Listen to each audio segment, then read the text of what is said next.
Hey guys, today we are looking at Inglorious Rex by Shane Davis, inked by Yanzi Lin, and colors by Jason Wright, letters by Eric Weathers.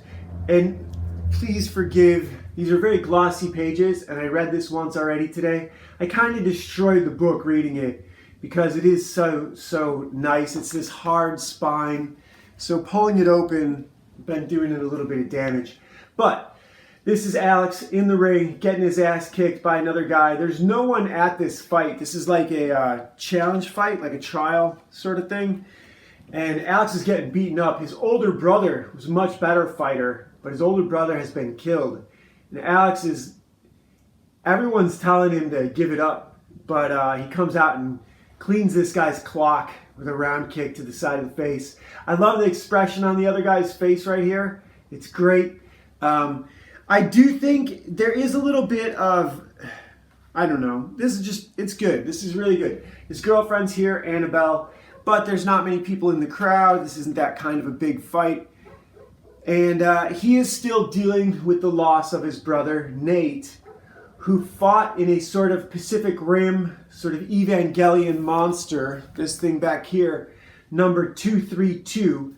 Now, I don't know why this just occurred to me. It bothered me that, well, we'll get to that in a minute. Here we have Alex waking up with his girlfriend, Annabelle, who is dreadnoughting her hair for a fight that she has that day. I don't like that girls do that, but whatever. And then they're going to have some hanky-panky time. So, okay. I'm going to move through this pretty fast because it is a long comic. And everything that I like, the stuff that I'm interested in doesn't happen until the very last page. So here is the fight promoter, Little T. He's this David Keith looking midget kind of guy who runs the sort of the opposite of Don King. He's a tiny version of Don King. He runs the show, and he wants this guy Alex to pilot his brother Nate's monster 232, a clone. They have some name, Rex. I think they call them Rexes. The book is called Inglorious Rex. And there's all these reasons why Alex shouldn't do it. Why Alex shouldn't do this. He's not his brother's twin. He's his younger brother. He has never been synced up to one of these monsters before. His girlfriend Annabelle fights in one, and his brother was killed doing it. And in the meantime, they've been using his brother's machine as a sparring dummy for the other monsters. So here's his girlfriend's fight. This is a little bit like, I don't know, what is it? Battle Angel, the rollerball stuff. They have this giant arena where these monsters fight. It's like MMA for Godzilla, right? If you were to pilot Godzilla like the Pacific Rim characters, where they have some sort of electronic connection to your brain. That's not explored in this, thankfully, because that's level of science. This is about the emotions of sports and not about the technology that's being utilized. So this is about getting up when you get knocked down. This is much more of a Rocky story, and the monsters are just the background where the fights take place. And here, this girl has I don't remember Annabelle's thing's name, but she's taken on this other one that's named Modesty Blaisdell, after Modesty Blaise. The Modesty Blaise comics were good. They're good to look at. They're not action comics. They're girls shopping for love comics. And they're like Emmanuel, only less. So I think Modesty Blaise was more drama. But anyhow, I think they even had a movie at one point, some 70s movie. So here we get Alex's girlfriend Annabelle fighting this big monster, and she kicks its head off. It doesn't eat her foot like I was afraid it would with those giant teeth, but she actually kicks the thing's head off. Shane does keep the pages moving. I will forgive the tons of inset panels. That's just his style. The dialogue flows, but the dialogue, this book is dialogue heavy. And it needs to be, because there's a lot of exposition to be done and a lot of character motivations to be explored. So there's a lot going on, right? This is the bad guy, Rune, or I don't remember his name. I think his name is Rune. I don't remember the name of his monster. But he killed Alex's brother by hitting him in the cockpit. And now I was wondering, looking at these monsters, like, where is it? Is it in the chest? Is it in the head? I'm not quite sure, because these look like biological monsters, right? They're not robots. Evangelion, I believe, was like biological robots, but robots. These are monsters.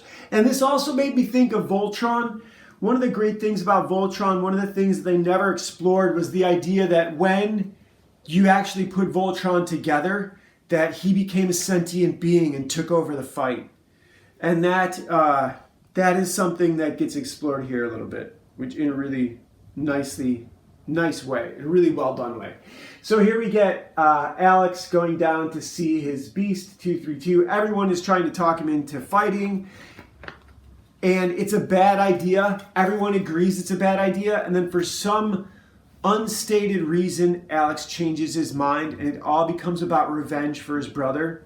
It's kind of what the little Keith David character sells him on. And it's not an authentic, it feels like an authentic, passionate motivation, but it doesn't get over all of the technical mumbo jumbo, how would you call it? The frame, all the stuff that Shane had to bring into this to make this possible, right? To have these giant monsters possible requires a level of back work, an industry that has not been explored here. Like the amount of money necessary to manage this. So here the creature's getting fed its lunch and it's only getting 1 cow a day. This is Alex's dad feeding 232. And Alex's dad doesn't want Alex to fight because he already lost one son. All the motivations are right on the sleeve with this. This is all the right moves with Tom Cruise in high school football, right? Kid wants to get out of the ghetto. He wants to be a champion. He wants to avenge his brother. These are all the storybook, Vision Quest. This is just a sports book. And I hate to say just a sports book because Shane's art is so much more. The technology, the exposition, the world building that he's doing here in this sports book is where the value lives. Okay? He's showing us this world where all of this is possible. This is Rune and Alex, a little bit of exposition about how much they hate each other and how this is going to be the fight of the century and he's going to take the title back. And I suppose in this world a lot of people watch this sort of fighting because of course they would, but not a lot of people are into medium weight boxing and kickboxing, and there's a lot of guys out there with belts. I'm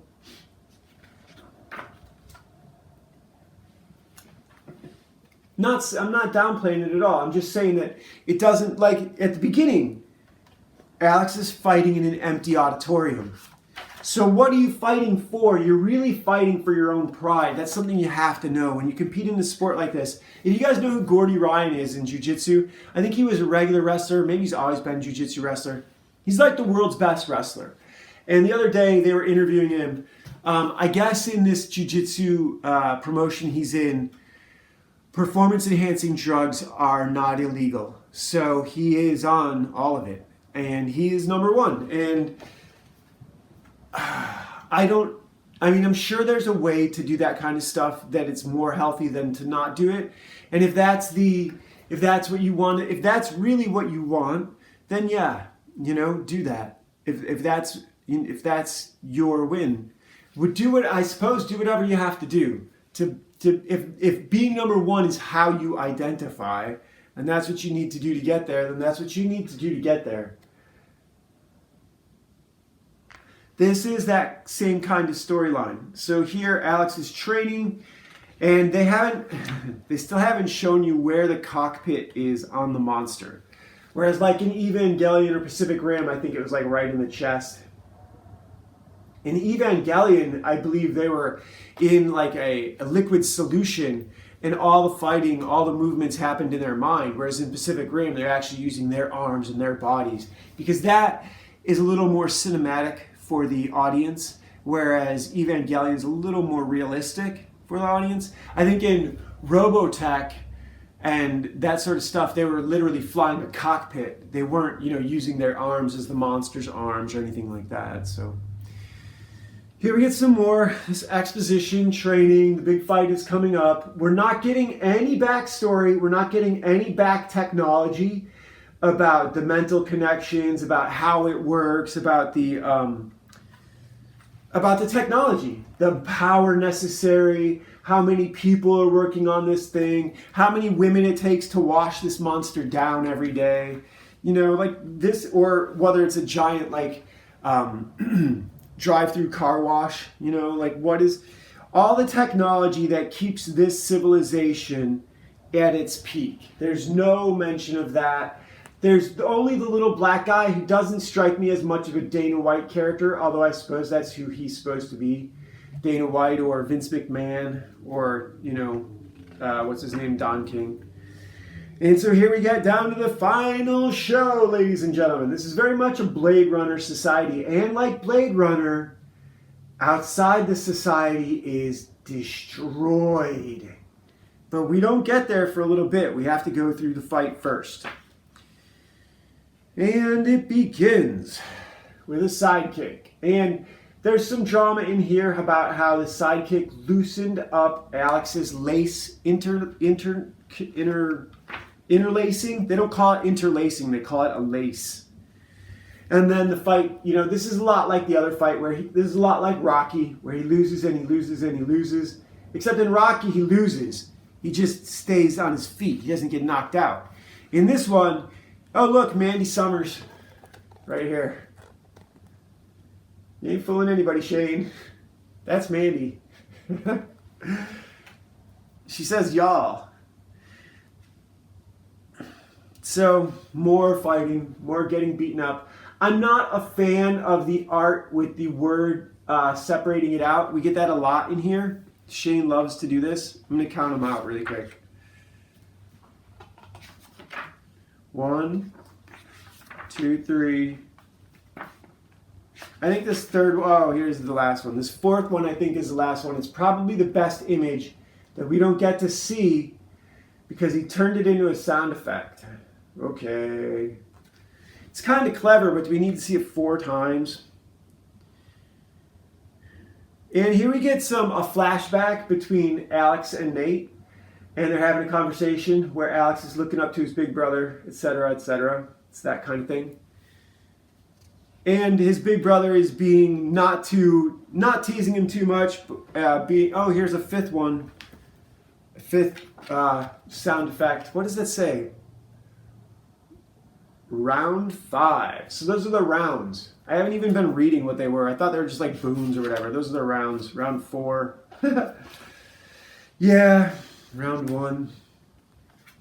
It's a little retarded on my part. It's very retarded on my part. I didn't even notice. Didn't matter. It sincerely didn't matter because they're not showing us really what happens between the rounds. There's not a lot of... It's just, look, between round 2 and round 3, there's only 2 panels.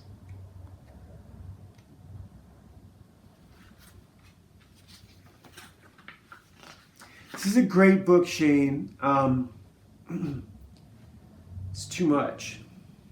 Too much and not enough at the same time. It's probably the worst thing you could say about a comic book, and I'm really sorry I said it.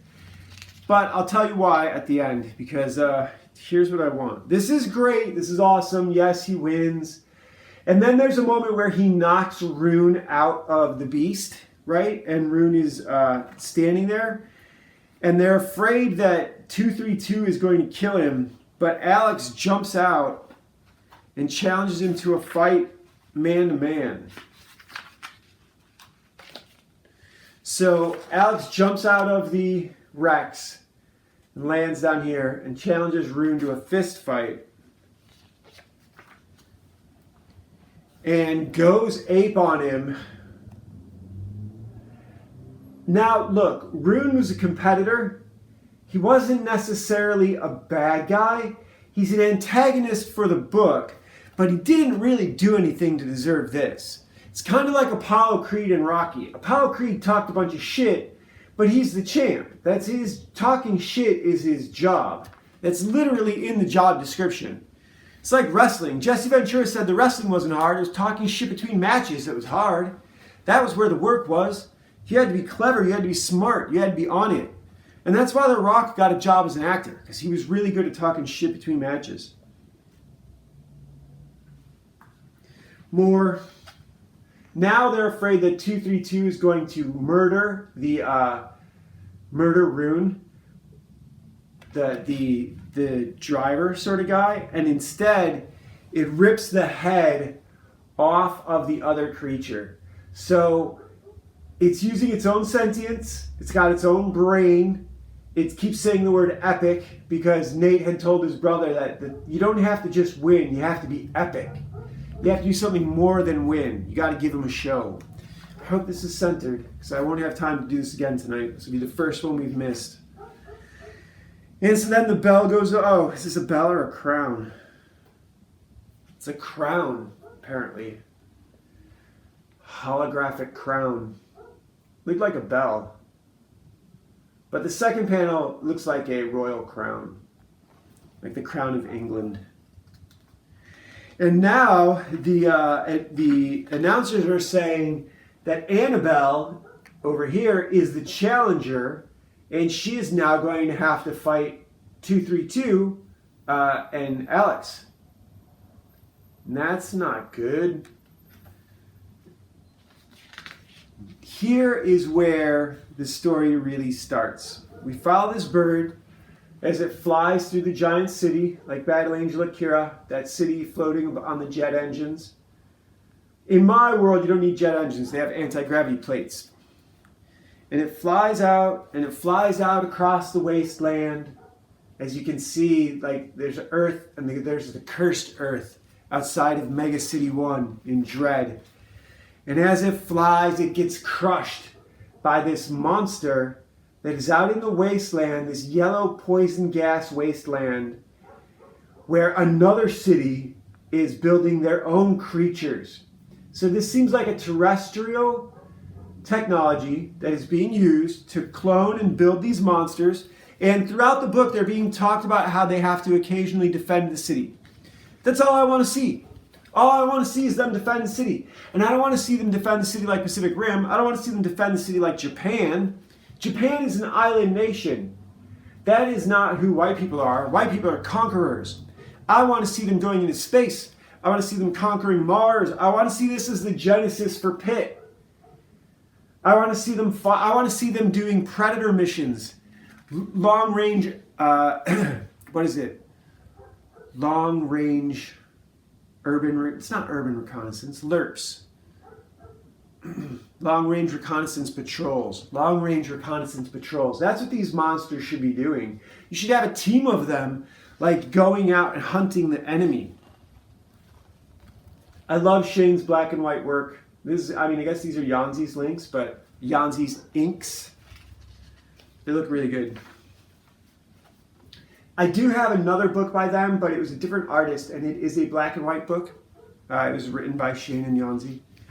And this is good. I'm not knocking it. It's just they used the technology to tell a story I didn't want to read. I wanted to read Predator with this technology, where instead of it being Arnold and Jesse and, Apollo Creed, Carl Weathers, they're in these monsters going out into some new jungle. And I'm sure that's what Inglorious Rex 2 is. I doubt that it's another fight. My guess is that they get invaded and they have to defend the city. And that'll be cool. That'll be really good. So let's see what this is, because I don't remember anymore. Conflicted number 8 for today. These are encounter cards. These are really good for writing notes, for writing bits. These are great bits for writing, especially if you're doing a zombie story. This one is you're bugging out and you see a crashed prison bus and it's on fire and the inmates are desperate to get out, and you can smash the windshield and let them out. Do you? Yes, of course you do. Because one, they're people and they're maybe not all murderers. Maybe some of them are. 2, they can help you. 3, at the end of the world, you need all the help you can get. And if you don't have anything to steal, they're not going to beat you up just for the fun of it. You did rescue them. So, but keep your gun close. Don't let them take your car. Simple as. Today's episode is brought to you by Legacy of a Mad Scientist and the Legend of Ashley Fox, and our comic book, Ashley Fox Ninja Babysitter, where Ashley Fox and Reverend Luther Wolf rescue children from the synagogue of Satan, from people into child trafficking. They're doing the Lord's work, fighting bad guys who run around with hooks for hands. This ninja doesn't wear black. All right, see you guys tomorrow.